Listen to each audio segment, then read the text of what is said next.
Seja bem-vindo ao Seminário de Teologia e Vida Cristã, Palavra da Vida. Você está em mais um curso de teologia cuja proposta é fazer alargar o seu conhecimento na área teológica. Um curso descomplicado, contextualizado, provocativo, reflexivo e que faça sentido para a nossa vida cotidiana, porque entendemos que não só a construção conceitual da teologia, respeitando as correntes da teologia construída nesses quase 2000 anos, mas isso só não é suficiente. Nós pretendemos que a partir do entendimento bíblico, dos conceitos esclarecidos, nós possamos reproduzir isso em uma espiritualidade no nosso cotidiano e nas relações. Seja bem-vindo a mais uma aula do curso de teologia do Seminário de Teologia Palavra. A página 50 é o que nós vamos hoje, a partir da página 50, né? Do nosso livro aí. Nós vamos ler bastante aqui também o nosso livro, como nós temos feito, na verdade, por esses dias, né? Inclusive, amados, uma coisa que eu sempre vou bater na tecla com vocês.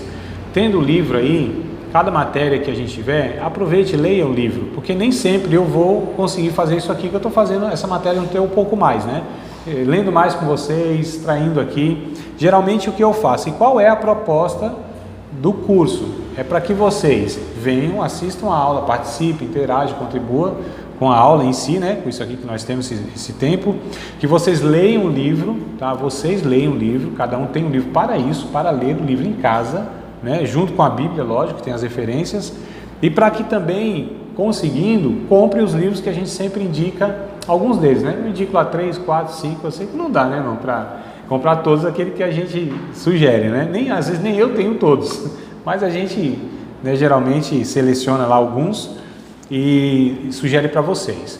Isso tudo vai contribuir para que vocês tenham um aproveitamento muito, mas muito bom do curso em si, tá? Só uma coisa só, ela não é que não vai contribuir, né? Por exemplo, se eu somente assistir a aula, não, vai ter um conteúdo, é o conteúdo da nossa aula.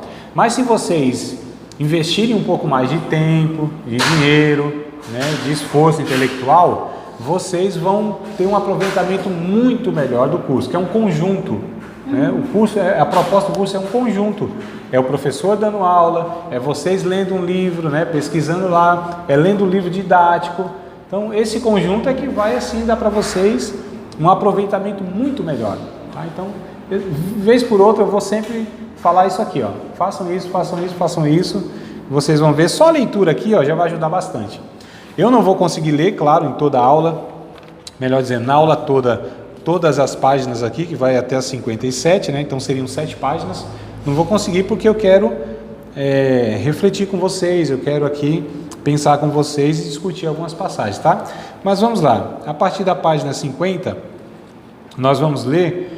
E aliás, pegando o texto bíblico de 2 aos Coríntios, então quem está com Bíblia aí, né, ligue a Bíblia, não é só abra, tem que, às vezes liga, né, liga a Bíblia, acesse a Bíblia, e aqueles que são como eu, abram a Bíblia física em Gálatas, oh meu Deus, que Gálatas, que estou olhando Gálatas, 2 aos Coríntios, vem antes de Gálatas, 2 aos Coríntios, capítulo 5, versículo de número 17, esse é o texto base, tá, que eu vou usar aqui, para a gente começar a falar a respeito do conteúdo que está aqui a partir da página 50. Então nós hoje vamos abordar essa questão que a batalha espiritual distorce muito. Existe maldição hereditária, praga, mal olhado, palavra de maldição, né? Macumba, isso pega em crente. Mas olha que palavra de mãe, praga de mãe pega, hein? Não é? A gente não tem essas conversas? Vamos ver se essas coisas, elas biblicamente se sustentam ou não. Já adiantando, claro que não, né? Mas vamos aqui trabalhar essas ideias aqui, tá? Então, o 2 aos Coríntios, capítulo 5, versículo 17, está escrito: E assim, se alguém está em Cristo, é nova criatura.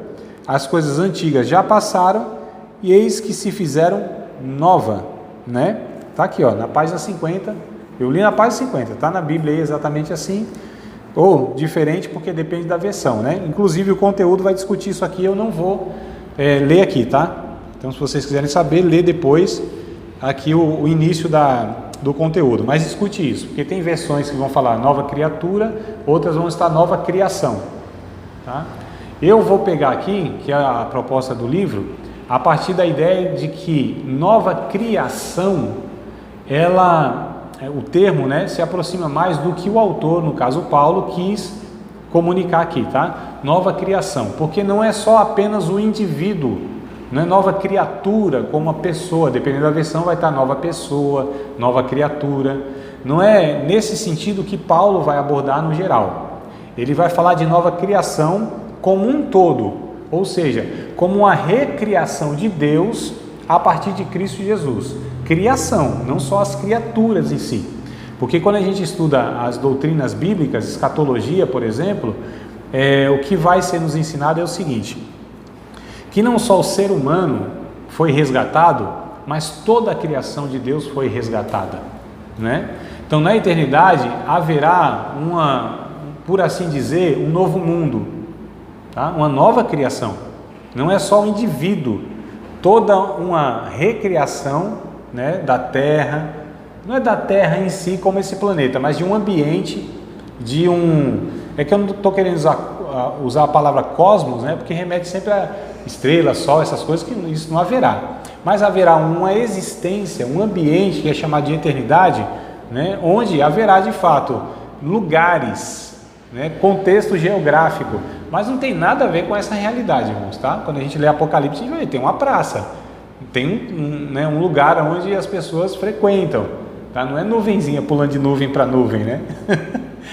A eternidade não tem essa ideia de que será uma coisa assim abstrata, pelo contrário, a eternidade é um ambiente, uma realidade de coisas concretas, reais, vivas. Existe lá uma existência, né? Eu não posso afirmar que haverá animais, haverá isso, não é bem por aí. Também não posso afirmar que não. A Bíblia deixa meio vago, né, esses detalhes aí. Mas fato claro e inequívoco que haverá um ambiente de realidades concretas entre nós, tá? A gente não sabe exatamente porque são coisas que ultrapassam a nossa capacidade de conclusão, né? Quando João, lá em Apocalipse, ele diz lá, as ruas são de ouro, de cristal, né? Aquela coisa toda de joias, né? Tem lá um rio, a gente não pode achar que é semelhante ou é parecido com isso que a gente tem na Terra aqui. Não é bem por aí. Quando ele traz essas expressões é porque não tinha outra. Como que ele vai descrever algo que a gente não tem como comparar, ter semelhanças? Então o que ele fez? Por exemplo, capítulo 1 de Apocalipse, quando ele vai descrever Jesus, ele fala, ó, como era o rosto de Jesus? Como o sol que brilha ao meio-dia. Opa, a gente já sabe, o sol que brilha ao meio-dia é uma luz que a gente não pode nem ficar fitando os olhos, senão você fica cego, literalmente, né? Ah, como era o seu cabelo? Brancos como a branca lã. Opa, muito branco então, né? Como eram os seus olhos? Como chama de fogo. Olha, olhar penetrante.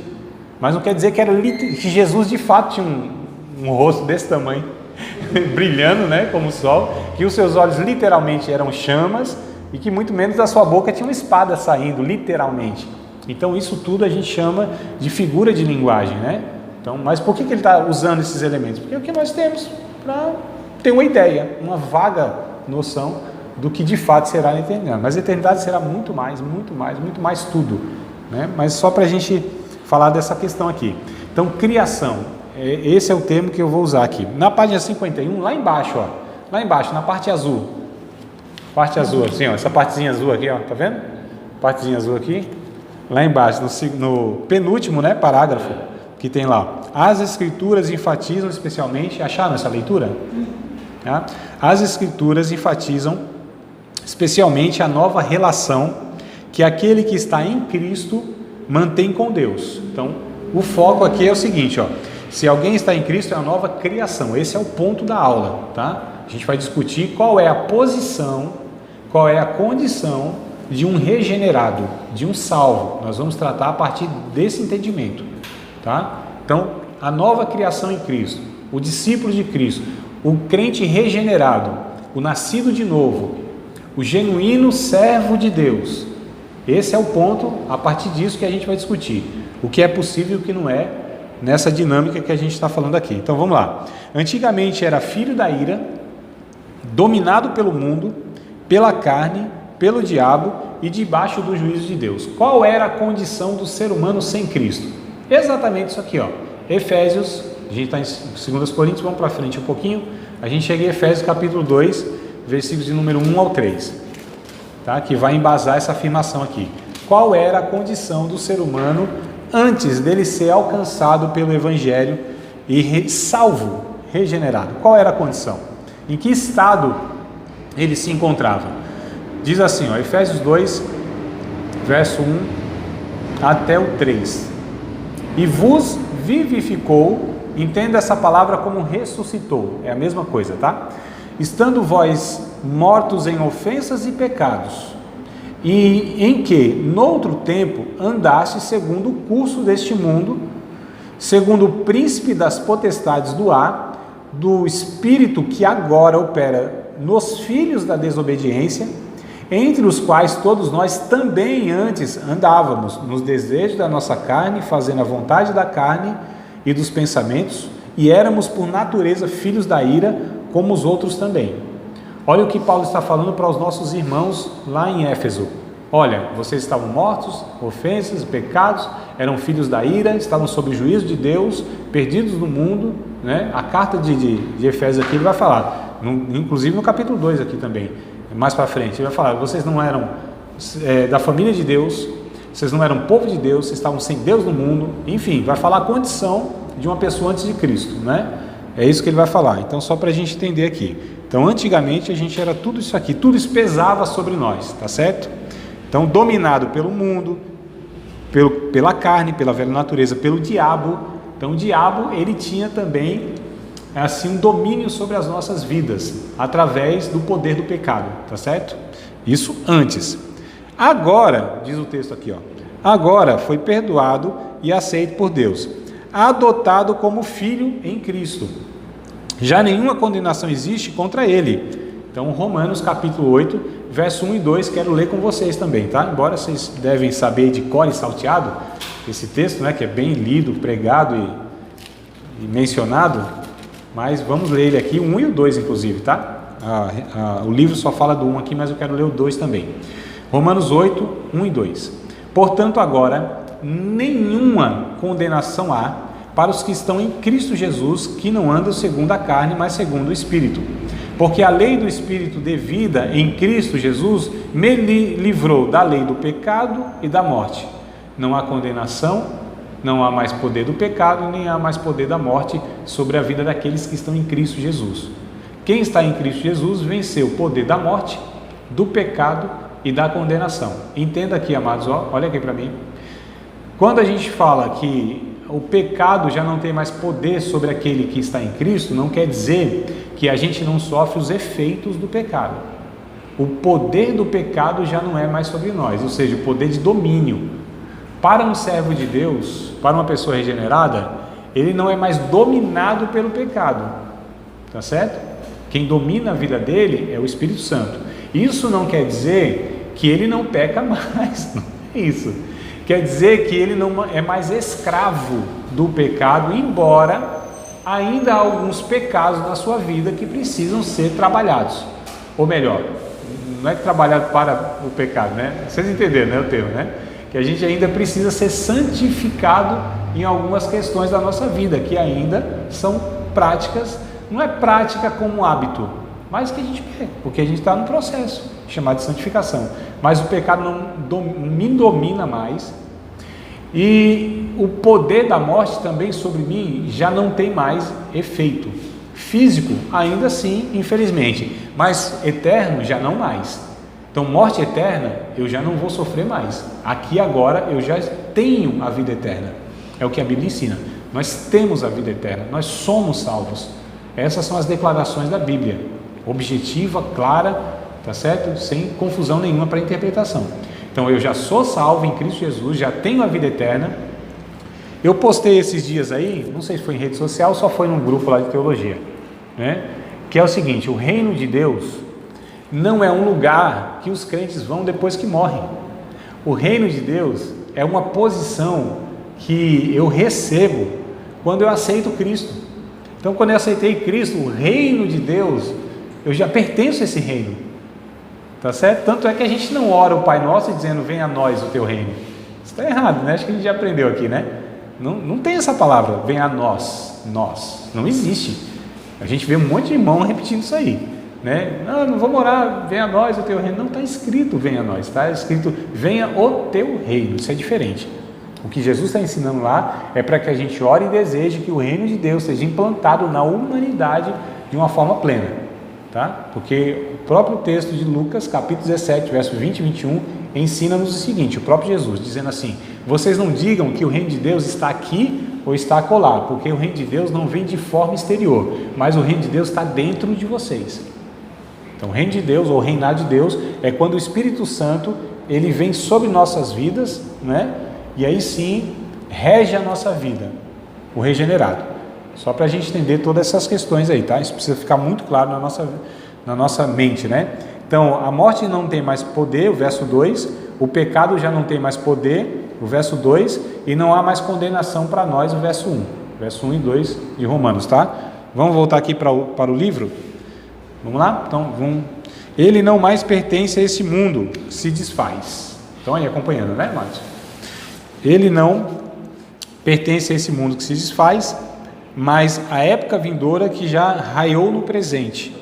Assim, Satanás já não tem mais qualquer autoridade ou direito sobre ele, sobre o regenerado que a gente está falando, tá? Apesar de ainda tentá-lo ao pecado. Tentação é uma coisa. Nas palavras do apóstolo João, o maligno não lhe toca. 1 João capítulo 5, verso 18. Está escrito que o maligno, Satanás, os demônios não têm poder para tocar em nenhum servo de Deus. Nenhuma serva de Deus. Não tem poder, amados. É o que a Bíblia declara categoricamente também.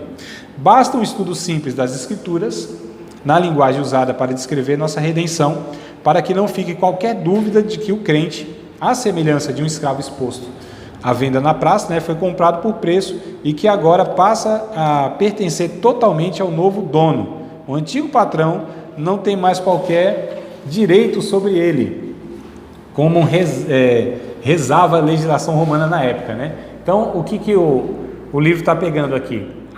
O termo original que está escrito lá, que nós fomos comprados. Esse é o termo, tá? Fomos comprados por bom preço. Então ele faz a comparação aqui do que na época que ele escreveu era o que acontecia. O que acontecia? Os escravos eram levados para as praças, chamadas ágoras, né? As praças, e eram colocados à venda. É só a gente lembrar de José lá no Egito, lembra? Foi, né? Potifar passou lá, você é escravo bom, vamos lá. Era assim a transação comercial, desde José até a época de Jesus, né? Esse trâmite comercial.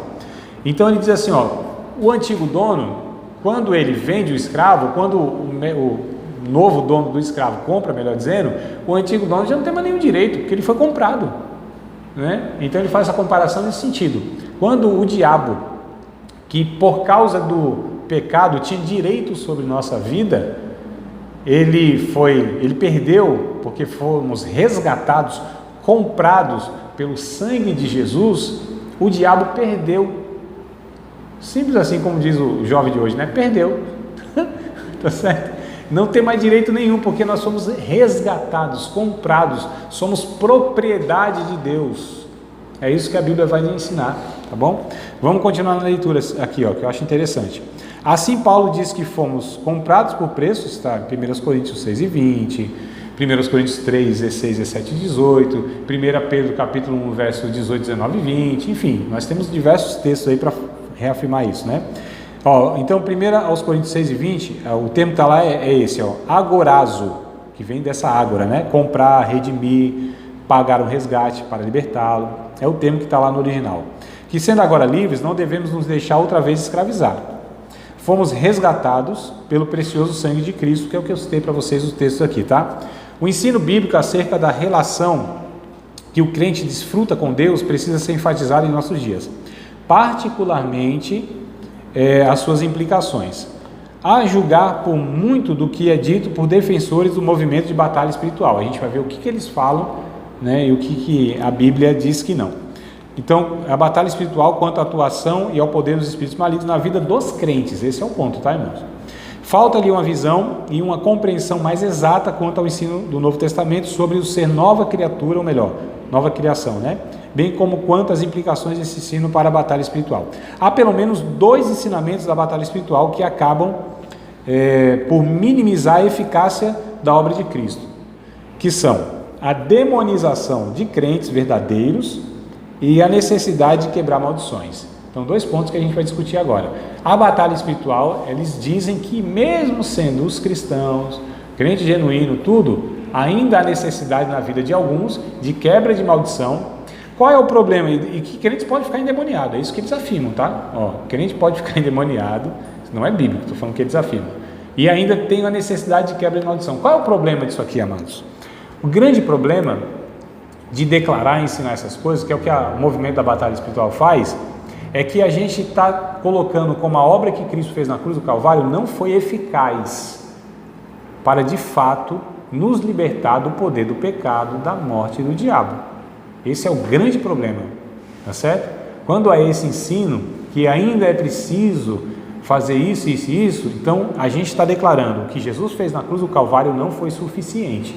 É preciso ainda fazer outra coisa. Quer dizer, só o aceitar a Cristo como Senhor na sua vida, se arrepender, confessar os seus pecados e acreditar na obra de Cristo, isso não é suficiente na ótica dessas pessoas aqui, tá certo? Então, esse é o grande problema. Mas vamos lá tratar isso aqui, né, como eles falam e como que a gente deve abordar. Então, primeiro, vejamos o conceito de que crentes verdadeiros podem ser demonizados.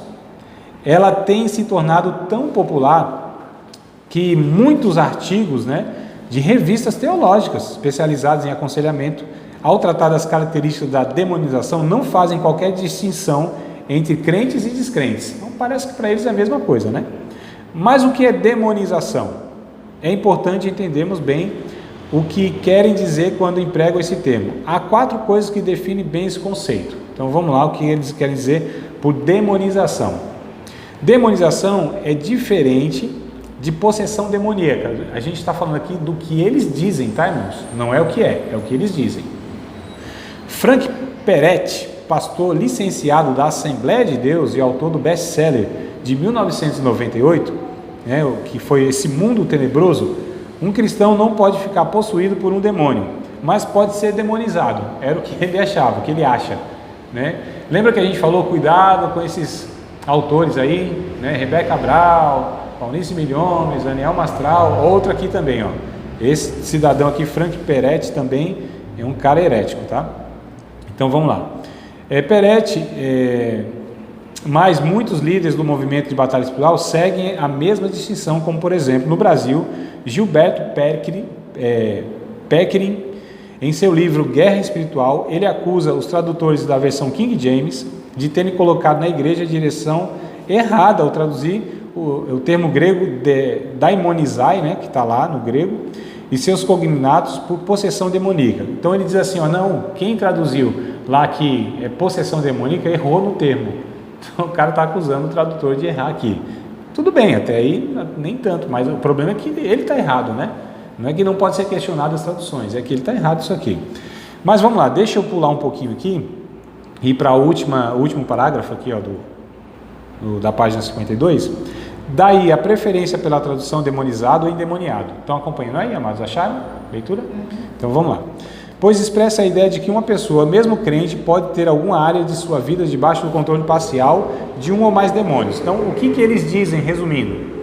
Esses teóricos aqui do movimento da batalha espiritual, eles dizem que um crente genuíno, nascido de novo, eles podem ter áreas da sua vida que os demônios têm domínio, têm legalidade. Esse é o termo que eles usam, né? Então é isso que eles concebem, tá? Que isso é antibíblico, daqui a pouco a gente vai ver isso aqui. Lembra que eu falei para vocês que é preciso a gente entender um todo, amados? E o que é um todo? É o que a gente vem tratando até aqui, não sei se vocês lembram. O que nós falamos a respeito da soberania de Deus? Vocês lembram? Que Deus tem autoridade, domínio sobre tudo e sobre todos. Isso quer dizer que não há nada aleatório no mundo. Tipo assim, Satanás, ele não tem autonomia. Os demônios não têm autonomia, eles não fazem o que querem. Tudo o que eles fazem é sob a autoridade, a supervisão e a autorização de Deus. Tá? Então, né? Aí depois, o que nós falamos aqui? Ó? Se a gente revisar um pouco aqui, ó, eu vou fazer isso para ajudar vocês, e eu também, que eu não lembro. Mas ó, a primeira coisa é sobre a soberania de Deus. Segunda coisa é tudo que pode ser sabido, só pode ser sabido pela revelação das Escrituras Sagradas. Então, se a Bíblia ela traz aquela informação, tudo bem, a gente pode afirmar. Se não, amados, essas opiniões dessas pessoas que a gente viu nas aulas passadas, elas não podem ter peso de autoridade para formar doutrina. Não é isso que nós falamos? Então, primeira coisa, soberania de Deus. Segunda coisa, o que pode ser sabido, né, das verdades espirituais, só pela Bíblia Sagrada que pode ser sabido, tá? Seguro. Terceiro ponto que a gente falou, que o homem é um ser decaído debaixo do juízo de Deus. Esse é o terceiro ponto. E o quarto que nós estamos vendo agora, que se alguém está em Cristo, é uma nova criação. Então é preciso entender esse todo, tá? Senão a gente pode ser levado a uma compreensão, a uma conclusão errada. Voltando aqui então na questão de que eles entendem que um crente, um cristão genuíno pode ter áreas da sua vida onde o demônio, onde Satanás tem domínio, isso é antibíblico. A página 53, ó, o primeiro parágrafo, né? A demonização ocorre por causas bem definidas. Acharam aí, né? Estou perguntando porque tá meio bagunçado aqui, né? Aparentemente, eles entendem que a demonização é uma influência maligna na vida de uma pessoa superior àquela da tentação. Então, eles dizem que essa demonização, essa influência de Satanás sobre a vida de um cristão, não é a mesma coisa que tentação. Tentação seria algo inferior, tá certo? A demonização, né, essa ação, entre aspas, legal do demônio sobre a vida da pessoa, porque tem uma brecha, preste atenção e guarde esses termos, porque é o que é usado. Ah, você deu brecha para o diabo, né? O que eles querem dizer? O diabo tem uma fenda aí que, né? A gente falou na aula passada, tem uma autorização, tem uma legalidade de fazer o que quer na sua vida, e Deus nem pode fazer nada, porque você deu legalidade ao diabo. Isso é o que eles concluem, amados, que é totalmente antibíblico, tá bom? Mas vamos lá na leitura aqui, ó. Então, a demonização é uma influência maligna na vida de uma pessoa superior àquela da tentação, em que um ou mais demônios vêm habitar na pessoa. Olha as declarações deles, fazendo-a ficar confusa, incrédula e especialmente escravizada a determinados hábitos pecaminosos. A pessoa cai vítima dessa opressão demoníaca por causa de seus pecados ou por causa dos pecados dos outros contra ela, como por exemplo, a moléstia sexual durante a infância. Eles vão desconsiderar, amados, que o ser humano tem uma natureza pecaminosa e que ele, inclusive, é responsável pelos seus atos. Lembra da aula passada que a gente não pode colocar tudo na conta do diabo? Que aí fica fácil demais, né? Quer dizer, você exclui a responsabilidade da pessoa, você não trata o caráter, você não responsabiliza a pessoa. Não, foi o diabo. Foi o diabo aqui como a gente falou lá, o Zé Pilintra, me leva na cachaça. É o demônio aqui do Exu Caveira, que me faz matar a gente. É o demônio aqui do Tranca-Rua, não, é o demônio aqui da Pombagira, por isso que eu sou promíscuo. Então, quando a gente abraça isso, amados, a gente está tirando toda a responsabilidade do pecado do ser humano. Que a gente está atribuindo isso, é Satanás que faz isso. Não é. Isso aqui, a Bíblia vai dizer, é natureza humana, pecadora, que rompeu com Deus, não é? Está sob o juízo de Deus, tá certo? A gente precisa ter muito cuidado nessa conclusão aí. Mas vamos lá, Êxodo capítulo 20, Êxodo capítulo de número 20, versículos 5 e 6. Eu vou pegar alguns textos aqui, que essas pessoas pegam para declarar isso, tá? Mas eles pegam de uma maneira toda descontextualizada e dão uma interpretação, somente a gente chama micro, né? Daquela passagemzinha sem considerar um todo. A Bíblia precisa ser interpretada dentro do escopo que a gente chama de um ensino de Gênesis a Apocalipse. A Bíblia não pode ter contradição, amados, tá certo? E quando a gente vai interpretar um texto bíblico, a gente precisa interpretar ele à luz de toda a Bíblia.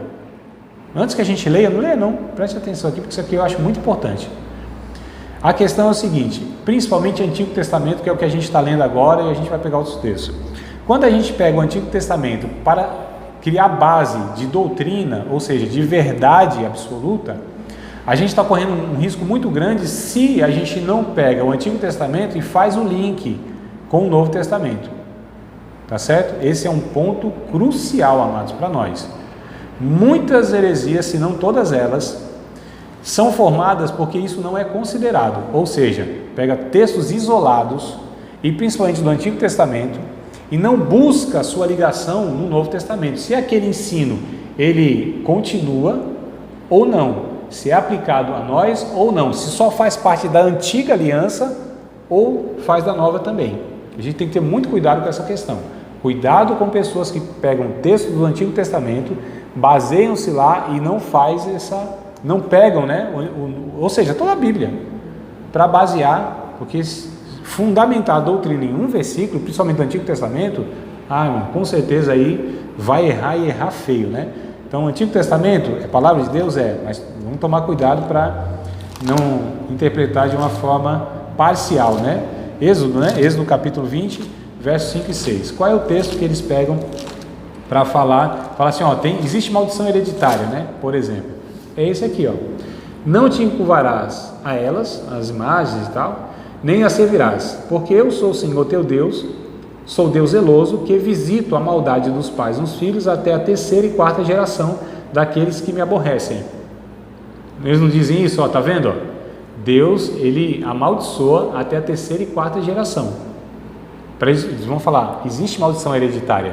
Só que nem considera o verso seguinte, que diz assim, e faço misericórdia em milhares de gerações, aos que me amam e guardam os meus mandamentos.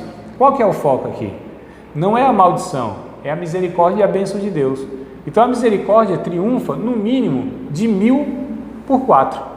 Perdeu feio, né? A maldição só tem 4 gerações. E a bênção e a misericórdia, 1000. E a gente vai aprender que não é essa maldição que o diabo ou alguém lançou. Irmãos, tem uma questão também importante para a gente entender. Porque o movimento da batalha espiritual dá um poder para o diabo, para os demônios, para Satanás, que eles não têm. Por exemplo, de amaldiçoar alguém. Não há base bíblica para afirmar que o diabo tem poder para amaldiçoar ninguém. Sabe quem que amaldiçoa? Deus. Está lá, por exemplo, no último versículo de Malaquias, capítulo 4. Último versículo, vamos ler lá? Malaquias não só tem o 3 e o 10 não, tá? Malaquias existe outras passagens. Vai ler Malaquias só 3 e 10, né? Os dízimos, aquela coisa toda. O último versículo aí, amados, coisa interessante. O último versículo. Quem achar, por favor, leia. 3 e 10? Não, é o último versículo do livro de Malaquias. É o capítulo 4. É o último versículo, eu não lembro qual mas é o último versículo. Para que não venha castigar o país e destruí-lo completamente. Minha amada, leia com aquela voz assim de culto, aquela voz de pregação, pra gente. Minha tradução é diferente. Tá, vamos lá. Para que eu não venha castigar o país e destruí-lo completamente. Tá, então sua tradução qual que é? Sua versão? Minha versão está em 42. Mas calma aí, o verso 6 todinho, é só isso? Só. Nossa, então é uma...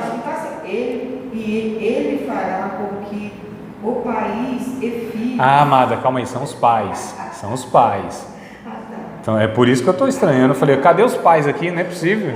Sumiram. Os filhos façam as pazes, para que eu não venha castigar os pais e destruí-los completamente. Tá, então vamos lá. Vou ler na minha aqui que eu acho que vai dar mais clareza. E converterá o coração dos pais aos filhos e o coração dos filhos aos pais, para que eu não venha e fira a terra com maldição. Tá? Quem é que vai ferir a terra com maldição? Deus. É o próprio Deus. Deuteronômio capítulo 28 também. Está escrito lá que Deus é quem abençoa e Deus quem amaldiçoa. Tá certo? Então a Bíblia toda vai dar o poder de abençoar e de amaldiçoar a Deus. O diabo não tem esse poder. Tá bom? Capítulo 28. Porque lá está as bênçãos e as maldições. Então depois vocês leem o capítulo 28 de Porque é interessante também, tá? O capítulo 28 é só pega uma parte que é das bênçãos, né? E ninguém quer a das maldições. Entenda a maldição de que seguinte forma? De Deus, sim. Essa aqui é a Almeida Revista Corrigida, a mais comum que tem. Almeida Revista, mas a maioria vai estar parecido com essa, tá? O que acontece, amados? Entenda a maldição como o quê? A permissão de Deus de deixar que as consequências do pecado atinjam a pessoa. Vocês entenderam isso aqui, amados? É muito importante. O que é maldição? É a permissão de Deus, é como se Deus retirasse, né, momentaneamente a sua graça sobre a vida de alguém e deixasse que os efeitos do seu pecado a atingissem. Entenderam? Então, essa é a ideia de maldição, tá? É consequência do que eu mesmo plantei, né? O próprio pecado. Não é nem que eu plantei diretamente, mas o pecado que entrou no mundo e na criação, tá? Ele afeta o justo e o injusto.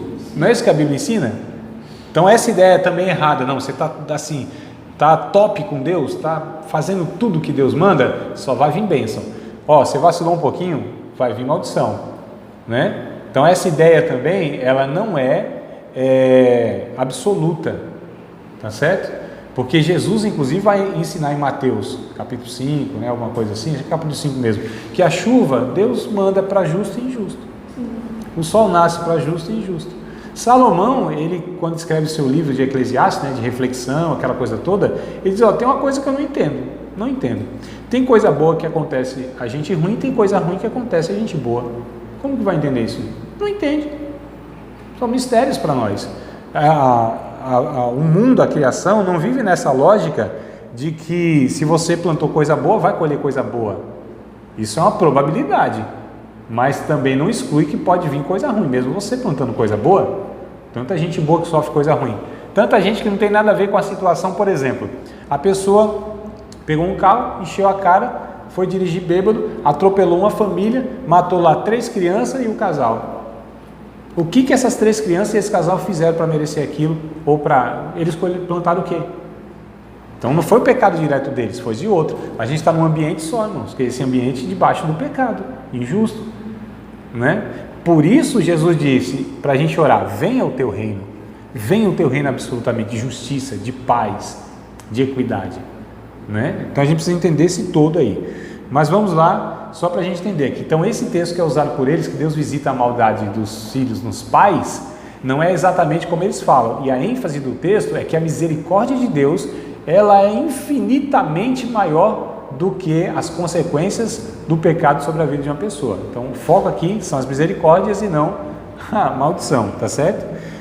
Vamos continuar aqui, amados, em Ezequiel, no Antigo Testamento, Ezequiel, capítulo número 18, versículo número 20, Ezequiel 18 e 20, a gente está aqui refutando a declaração de que há maldição hereditária, tá? Não existe isso, como o movimento de batalha espiritual fala. Então, Ezequiel 18 e 20 vai estar escrito que a alma que pecar, essa vai morrer, tá? E a gente vai ver daqui a pouco, a gente vai voltar no capítulo 18 de Ezequiel, mas ler todo ele, tá? A gente vai ver que isso, na verdade, foi escrito porque havia em Israel, né, na teologia popular, ou seja, naquele senso comum, que a gente diz que é um perigo se basear, né? Senso comum é o que o povo fala, que todo mundo fala, que nem sempre a voz do povo é voz de Deus, né, irmão? Ou quase sempre não é, né? Então o que acontece? A alma que pecar, essa morrerá. Isso aqui foi escrito porque alguns falavam, não, o filho está pagando o que o pai fez, né? Então é a maldição hereditária. Não. Daqui a pouco a gente volta lá. Deuteronômio capítulo 24, verso 16. Deuteronômio capítulo 24 de Deuteronômio, versículo de número 16, tá? Deuteronômio 24, versículo de número 16. Olha só. Os pais não morrerão pelos filhos, nem os filhos pelos pais. Cada qual morrerá pelo seu pecado. Está vendo só como a Bíblia precisa ser lida num todo, para não ser interpretado somente um textozinho isolado? Então olha o ensino aqui dizendo, Ezequiel 18 e 20, Deuteronômio 24, 16. Está ensinando que quem peca é responsável pelo seu pecado. Tá bom? Então a gente precisa ter muito cuidado. Vamos adiante, porque depois a gente vai ver no Novo Testamento, porque senão eu estou me contradizendo. Ah, André, então você só está usando o Antigo Testamento e não está indo para o Novo? Não, já vamos logo para o Novo, porque, né, para a gente aproveitar aqui o pensamento, o raciocínio. Colossenses, capítulo 2, verso 13 ao 15. Eu vou pegar esse texto de novo mais para frente, mas vamos aqui para a gente reafirmar essa afirmação que eu fiz, né? Capítulo 2, verso 13, 14 e 15. Nós estamos falando sobre a declaração do movimento de batalha espiritual que diz que há maldição hereditária, tá? E esses textos eles vão mostrar para nós que não. Capítulo 2 de Colossenses, verso 13, 14 e 15, diz assim: E quando vós estáveis mortos nos pecados e na incircuncisão da vossa carne, vos vivificou juntamente com ele, perdoando-vos todas as ofensas, havendo riscado a cédula que era contra nós nas suas ordenanças, a qual de alguma maneira nos era contrária, e tirando-a no meio de nós, cravando-a na cruz, olha só, e despojando os principados e potestades, ou seja, desarmou os governantes e as autoridades espirituais. Esse é o sentido mais próximo, inclusive, do original, tá? Os expôs publicamente e deles triunfou em si mesmo. Se tiver até a versão aí, minha amada, explicando alguma coisa melhor, você compartilha com a gente. Mas o que Paulo está dizendo, principalmente no verso 14, é que aquilo que era contra nós, aquilo que pesava contra nós no juízo, aquilo que condenava a gente, isso foi cravado na cruz, irmãos. Essa cédula que era contra nós, esse documento, né, a linguagem aqui é de um tribunal, onde a gente estava sob julgamento e tudo mais, esse documento ele foi anulado na cruz do Calvário. Não pesa nenhuma maldição, não pesa nenhum juízo mais, não pesa nenhuma condenação mais, completando com Romanos, que nós já lemos, com outros textos mais. Está vendo só como há um todo? Né? Dizendo que não há mais nenhuma condenação. A questão é o seguinte, queridos, preste atenção aqui, a gente vai ler Gálatas, vamos ler Gálatas primeiro e eu vou depois concluir aqui numa fala. Gálatas 3 e 13. Gálatas, capítulo 3, versículo de número 13. Na mesma ideia que a gente está falando aqui, tá? 3 e 13 de Gálatas vai dizer assim, Cristo nos resgatou da maldição da lei, fazendo-se maldição por nós, porque está escrito, maldito todo aquele que for pendurado no madeiro. Jesus se fez maldição por nós. Ele tomou o nosso lugar. Ele carregou toda e qualquer maldição sobre o ser humano. Ele carregou sobre si, né? Então, no nosso lugar, ele morreu como maldito. Ele levou a maldição.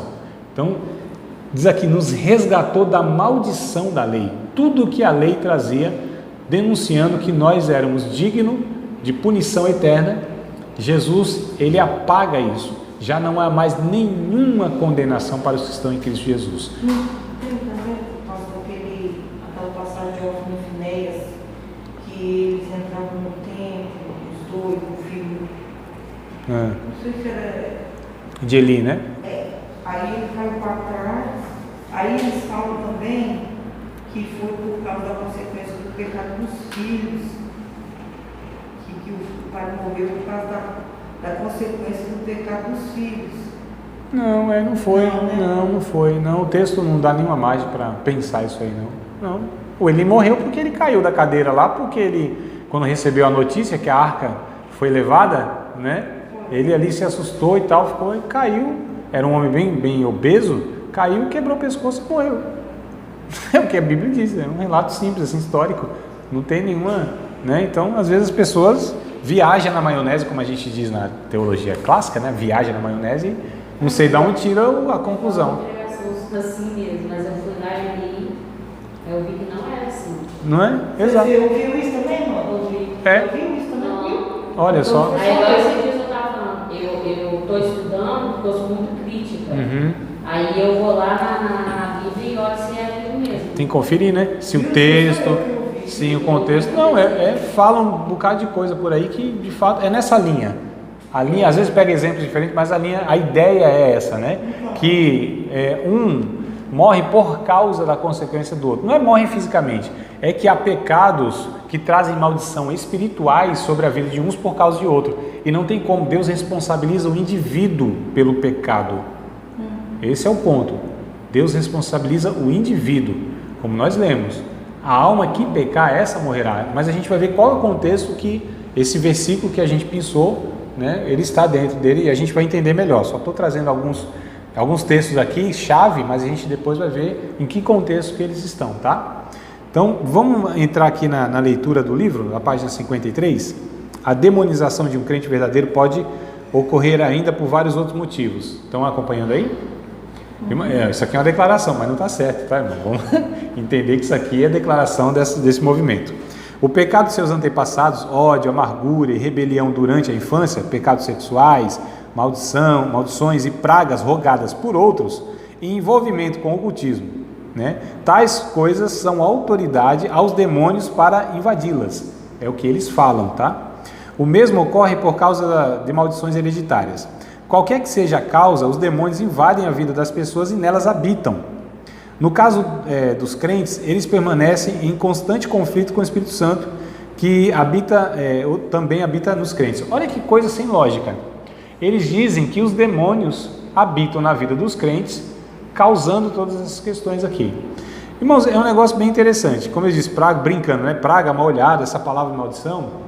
Por exemplo, praga de mãe pega, né? Praga de mãe pega. Minha mãe disse mesmo, quando eu estava namorando com esse rapaz, que eu ia sustentar ele, que eu ia apanhar dele, que ele ia me trair, que não sei o que. Olha, praga de mãe. Não. É simples. Um adulto tem muito mais visão da vida e consegue identificar características na vida de uma pessoa e falar, ó, minha filha, vai casar com esse homem? Eu estou vendo, ele é vagabundo, ele não... a menininha está iludida pela paixão, aquilo tudo, né? E a mãe, adulto, a gente vê e identifica, olha o perfil dessa pessoa, não gosta de trabalhar, é agressivo, não respeita os pais. Meu Deus, é uma avaliação lógica de uma pessoa que tem um mínimo de bom senso e leitura da vida, não é? A gente não consegue fazer esse diagnóstico com os nossos filhos, por exemplo. Meu filho, não casa não, essa menina aqui, ó, não casa não. Ah, é praga de mãe, minha mãe jogou uma praga. Não, ela só falou de uma lógica, de algo que é óbvio. Queria ser no futuro, porque aqui já está evidenciado isso. Então não é praga de mãe, é uma experiência de vida que está falando, vai acontecer isso. É uma lógica, não é, irmão? Então, mas olha como nós somos místicos, e a gente coloca, é praga de mãe. Não, não é praga. Qualquer adulto minimamente experiente na vida vai conseguir projetar para o futuro, na vida de algumas pessoas, o que vai ser, se ela não mudar, se ela não aceitar Cristo, se não for interrompido o curso que a gente já está vendo que a pessoa está indo, é isso que vai dar, é óbvio, irmão. É uma leitura humana, não é? Então, não precisa espiritualizar. Não, é isso. Não, é lógico, meu Deus do céu. Tem muito mais coisas que são de ordem natural que a gente, Deus nos deu cérebro, né? A gente precisa lembrar disso. Porque às vezes a gente vai para a igreja e a gente pensa que o cristão, Deus não usa mais, Deus não se comunica mais pelo cérebro, irmãos. É tudo por aqui, ó. Se sentiu, se arrepiou, espiritualiza tudo. Lembra que eu falei no começo da matéria, foi a primeira aula, irmãos, vamos tomar muito cuidado para não espiritualizar o que é material e materializar o que é espiritual. A gente não pode inverter a ordem das coisas, cada coisa tem o seu lugar. Então, quando a gente mistifica tudo, a gente espiritualiza tudo que é de ordem natural, a gente vai estar errando fato na conclusão. Isso é um fato. Então, tem coisas que não, isso aqui não é espiritual. Isso aqui, se você organizar, não o devorador entrou na minha vida e desgramou minha vida. Aí você vê que a pessoa não consegue controlar o impulso consumista, não consegue estar organizando as finanças, né? Se controlando em algumas coisas. Então, isso. Não, porque não deu dízimo, porque o devorador entrou, e como que vai expulsar esse devorador? É dando dízimo. Não, amados. Não, é a organização da vida, das finanças.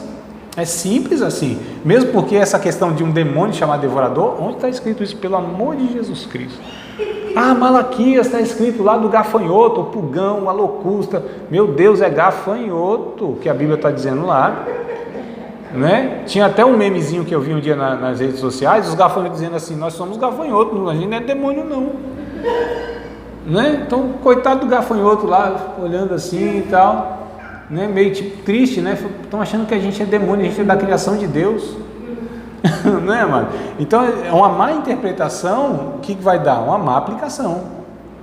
Observou errado, interpretou errado, aplicou errado. Regra básica de hermenêutica que a gente usa para interpretar a Bíblia. Está vendo como existe uma série de erros aqui nessa abordagem? A gente precisa tomar muito cuidado com esse negócio aí, né? Senão, então só para a gente falar, esse negócio de praga, mal olhado, não, amados. Não. Primeiro, Números, capítulo de número 22 ou 23, deixa eu ver aqui. Números, me veio na mente, mas não veio exatamente, né? É que mais ou menos, foi uma meia revelação que eu tive, uma meia revelação.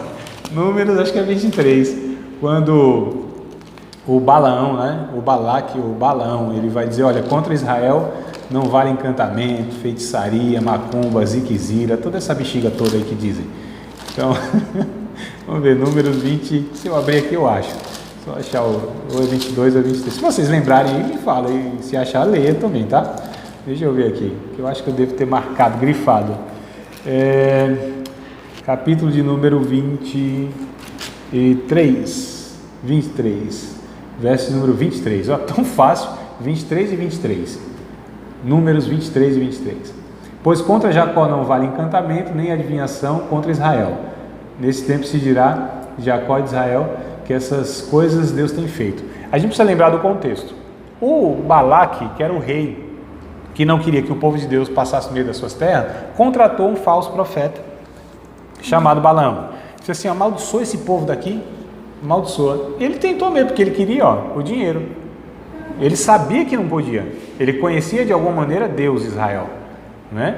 Só que ele era mercenário. O texto do Novo Testamento, Paulo vai dizer, por que ele amaldiçoou? Porque ele queria o prêmio, ele queria o dinheiro, era mercenário esse profeta, ou falso profeta, né? Só que ele conhecia de Deus. Então ele foi lá e tentou ainda. Foi lá, tentou fazer algum trem lá, amaldiçoar de alguma maneira, e disse, não deu certo. Aí volta para o Balaque. Balaque disse, não, vai lá e amaldiçoa. Ele falou, não dá, rapaz. Não, vai lá, e tentou de novo. Disse, não dá, quanto mais eu amaldiçoo, mais Deus abençoa. Então não dá certo não. Aí arrumaram outra estratégia lá para desgraçar a vida do povo de Deus, né? Que induziu o povo ao pecado. Olha que coisa interessante. Aí, sabe, não dá para amaldiçoar? Não dá, porque o que Deus abençoa não tem como amaldiçoar. Qual é o poder maior para desfazer uma bênção de Deus? O diabo teria mais poder? Se Deus abençoou, o diabo tem poder de alguma maneira para amaldiçoar? Não tem, amados. Deus abençoou e acabou. Tá, e o que a gente vai fazer agora? A estratégia que os dois ficaram pensando lá. Para que esse povo se destrua e Deus aí pese a mão. Vamos fazer o seguinte, faz com que o povo caia na prática do pecado. Olha só. Aí fizeram uma festa lá, uma espécie de um carnavalzão. Orgia, prostituição, aquela bagaceira toda. Quando o povo caiu, os príncipes, né, alguns principais lá da liderança do povo de Israel, tiveram aquela orgia toda, sexo com as mulheres estrangeiras, aquela bagaceira toda, a mão de Deus pesou e trouxe as consequências da desobediência. Vocês estão percebendo, amados, a diferença aqui do negócio? O próprio pecado do povo trouxe a consequência da punição de Deus sobre a vida das pessoas. Não foi o diabo, não foi o falso profeta, não foi palavra de maldição, não foi nada. Foi a consequência da desobediência de Deus, né? Mas vamos aqui na continuação da leitura. Segundo alguns, esses demônios invasores podem ficar habitando no corpo ou na alma do crente. Olha só. Demonização e vida em pecado andam juntas. O efeito da demonização de crentes ou descrentes, segundo Murphy, né, que é outro teórico, é uma vida em pecado geralmente nas áreas de práticas sexuais ilícitas, ódio, mágoa, rancor, rebelião, sensação de culpa, rejeição e vergonha, atração ao ocultismo e ao mundo dos espíritos. Segundo Murphy, o processo de demonização de um crente é geralmente o seguinte: o primeiro demônio invade a sua vida, porque deu uma brecha, né? Então entrou lá pela espreita, pelo buraquinho, e abre as portas para outros que venham. Se não forem detectados expulsos, permanecerão lá. Olha a ideia dos caras, habitando no crente, e gradativamente ganharão controle sobre as suas emoções, até finalmente atingirem o centro de sua personalidade. Então o que eles dizem? Que é possível. A pessoa que é crente, tá? O foco aqui é esse, que é a habitação do Espírito Santo. É possível um demônio se alojar lá na vida da pessoa. Literalmente é isso que eles dizem, está habitando, morando lá. Imagina só, Espírito Santo aqui e o demônio aqui, os dois habitando no mesmo corpo.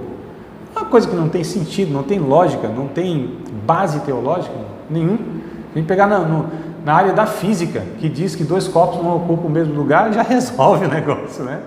A física, não precisa nem a teologia, mas a teologia vai dizer que isso é impossível, não tem como. A habitação de Deus é a habitação de Deus, a habitação do demônio é a habitação do demônio. Não tem como os dois coabitarem, o próprio Deus e o demônio do lado, amados. É um negócio sem pé e nem cabeça. Crentes demonizados não poderão prosseguir sozinhos na vida cristã.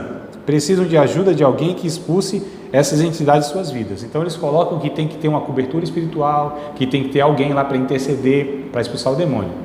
Quer dizer, o Espírito Santo não é suficiente na vida dessa pessoa, né? A intermediação de Cristo não vale muita coisa, né? Então, o Espírito Santo e nem Jesus dão conta de resolver a vida dessa pessoa. Tem que ter um terceiro, alguém para que faça todo esse processo de exorcismo, de reparação daquela questão, que oriente, que expulse o demônio da vida daquela pessoa. Olha a loucura dessas pessoas, amados.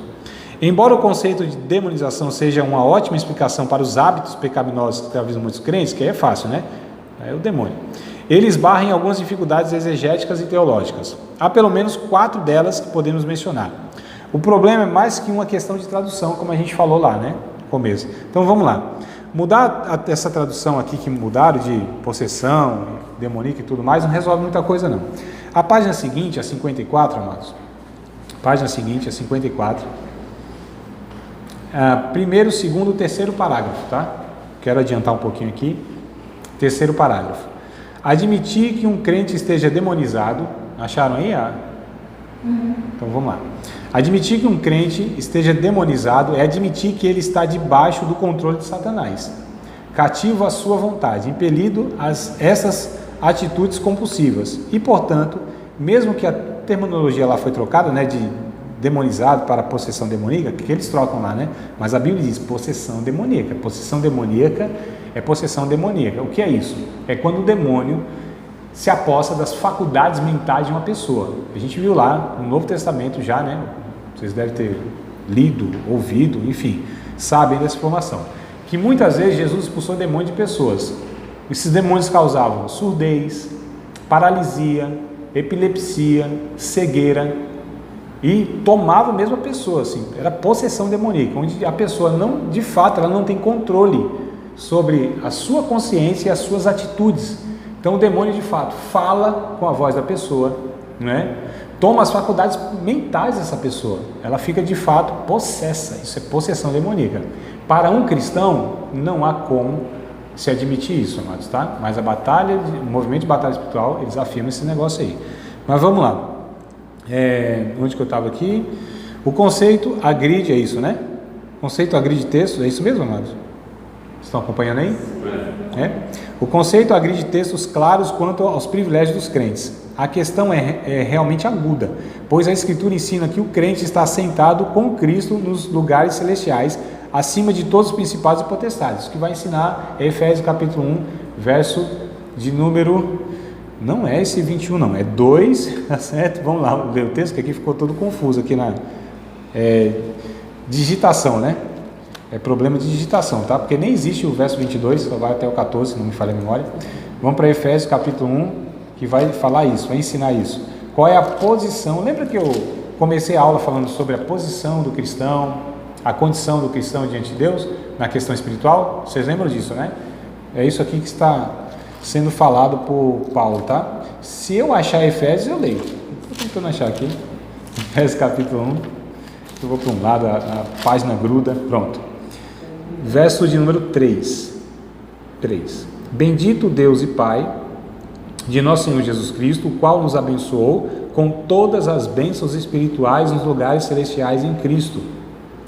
Então está aqui, amados, resolvido. Nós somos abençoados em Cristo com todas as bênçãos espirituais nos lugares celestiais em Cristo. Lembrem que a questão de lugar aqui não é geográfico nesse sentido existencial. Onde que estão os demônios? Onde que está o céu? Onde que está o inferno? Não é onde, é qual realidade que eles fazem parte, tá? Onde fica o inferno? Para que direção? Para cima ou para baixo? Foi uma pergunta que eu fiz agora. Eu aprendi para baixo. Para baixo. E o céu? Para cima. É o que nos ensinaram, né? Depende, né? Porque o que é para cima para o japonês não é para cima para nós. Mas tudo bem, isso foi uma brincadeira, uma piada sem graça. Porque eles estão do outro lado do mundo, tá de cabeça para baixo. Mas enfim, foi uma piada velha. A questão é, quando a Bíblia diz assim, o caminho da vida é para cima, né, que se desvia do inferno que é para baixo, isso não é geográfico literal. É uma figura de linguagem. Lugar inferior, inferno, quer dizer a palavra, lugar inferior, tá? Mas onde fica? Não está localizado na geografia. São realidades espirituais que não estão sujeitas a tempo e espaço, amados. Tá bom? A gente precisa entender essa linguagem bíblica. Então o céu não é para cima. O céu é uma realidade onde Deus está, expressando sua plena santidade e poder. Isso é céu. Onde é o inferno? Onde tem a ausência da manifestação de Deus, da sua santidade. É isso? Né? Ir para o céu ou para o inferno vai diferir? Não. Porque não é o céu e nem o inferno que vai fazer diferença. É com quem nós estaremos. Com Deus ou sem Deus. Não é nem com o diabo. A questão também não é essa. Se é com Deus ou é sem Deus. Porque o que é o inferno? É a não manifestação da natureza de Deus. Isso é o inferno. O que é o céu? É estar na presença de Deus. Porque se Deus falar assim para mim, André, vamos comigo hoje para o inferno? Eu vou, Jesus, claro que eu vou. Não é o lugar que vai diferir, é o Senhor, com quem eu estarei, não é onde eu estarei. O inferno só é inferno porque lá não há manifestação da graça de Deus. Não há porque se Jesus for para o inferno agora, vai apagar o fogo, expulsar o diabo, aquilo vai virar uma maravilha. Então não é o lugar, é a pessoa. Isso também foi uma piadinha meio ruim, né? É que vai acabando o horário, a inspiração vai indo embora e eu preciso inventar essas coisas. Mas brincadeiras à parte, a questão é, a gente precisa entender que os lugares celestiais é a presença de Deus, onde nós somos abençoados. E onde nós somos abençoados? Na pessoa de Cristo. Os que estão em Cristo estão abençoados com todas as bênçãos possíveis e necessárias para a sua vida, amados. Onde não há mais poder de maldição. O que há são consequências de um ambiente que nós ainda vivemos, de uma realidade que nós ainda enfrentamos, porque ainda temos uma natureza na nossa vida que resiste à vontade de Deus, que é a nossa velha natureza, que Paulo vai escrever lá em Gálatas capítulo 5, versos 16 e 17, que o Espírito combate contra a carne, o velho homem, né, tendo a carne como velha natureza, e a velha natureza contra o Espírito, a nova natureza, esses opõem-se um ao outro para que não façam o que querem. Então, aqui ele vai falar sobre a realidade de um cristão que enfrenta, mesmo depois de regenerado. Ainda há essa velha natureza que a gente precisa mortificar todo dia, crucificar todo dia, sepultar todo dia. Mas perceba que aqui é o âmbito do indivíduo, na sua relação com Deus. E quando a batalha espiritual vai falar, tem um demônio lá da cobiça, o demônio da feitiçaria, o demônio do não sei o que, da fofoca, o demônio do não sei o que. Paulo vai dizer, isso é fruto da velha natureza. Gálatas, capítulo 5. Vamos ler o texto, amados? Para a gente encerrar a parte aqui. Pensei que ia conseguir concluir hoje, mas não vai dar não. A gente conclui na próxima aula, tá? Capítulo 5, só para a gente refutar. Então, a batalha espiritual vai falar, não, tem um demônio lá, tem um demônio lá. Não tem. É uma obra da carne, do velho homem, tá? Diz aqui, o capítulo 5, versículo 19, porque as obras da carne são manifestas, as quais são prostituição, impureza, lascívia, idolatria, feitiçaria, inimizade, porfia, emulações, iras, pelejas, dissensões, heresias, inveja, homicídio, bebedice, glutonaria. Isso aqui é o que? Fruto da velha natureza, não é? Ou desculpa, obra da velha natureza. Então não é ação demoníaca na vida de ninguém. Não é essa margem para atribuir pecados dos homens a origem satânica, é a origem do homem que rompeu com Deus, amados. Eu não estou dizendo que a Bíblia não ensina que demônios tentam as pessoas, inclusive os crentes, não é isso que eu estou dizendo. Agora, há uma diferença entre tentação e demonização, ou de crente possesso, ou de crente endemoniado, não tem como, são coisas totalmente distintas, né? Só para a gente entender aqui, tá? Deixa eu acabar de ler aqui o próximo parágrafo e aí a gente encerra aqui nesse ponto, tá? O crente está em Cristo e Cristo nada tem a ver com o maligno. João 14:30, né? E naturalmente o diabo não toca os que são de Cristo. 1 João 5:18 que nós já recitamos, né? O maligno não toca.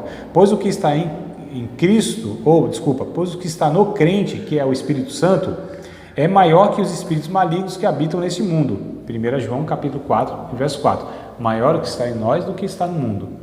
Então, concluindo aqui, amados, ou concluindo parcialmente, né, porque o tempo já acabou, a questão é que não tem possibilidade bíblica, tá, nem na realidade, de que demônios na vida de um cristão, não tem como, é impossível que ele habite, que ele more, que ele governe em alguma área da sua vida. Não há. O que há muitas vezes na vida de um cristão, que ainda não foi amadurecido aspectos do seu caráter, que alguns pecados na sua vida precisam ser santificados e transformados ali pelo Espírito Santo, tá? Mas a gente está sempre responsabilizando o ser humano, mesmo regenerado, que ainda está no processo, que é o amadurecimento, não é? Então, tem crente salvo que ainda muitas vezes pratica uma fofoca? Tem. É um demônio? Não. Ele que não foi amadurecido no caráter cristão. Esse é o ponto. Você acabou de participar de mais uma aula de um dos nossos cursos do Seminário de Teologia, Vida Cristã, Palavra da Vida. Espero que tenha te abençoado, não só alargado o seu conhecimento teológico, mas que tenha também atingido o teu coração para que você possa a cada dia mais reproduzir a vida de Deus nas suas relações cotidianas. Se você ainda não é aluno oficial de um dos nossos cursos, se inscreva aqui no contato que vai aparecer do WhatsApp. Também nos siga nas redes sociais, se inscreva no nosso canal, compartilhe à vontade e Deus te abençoe.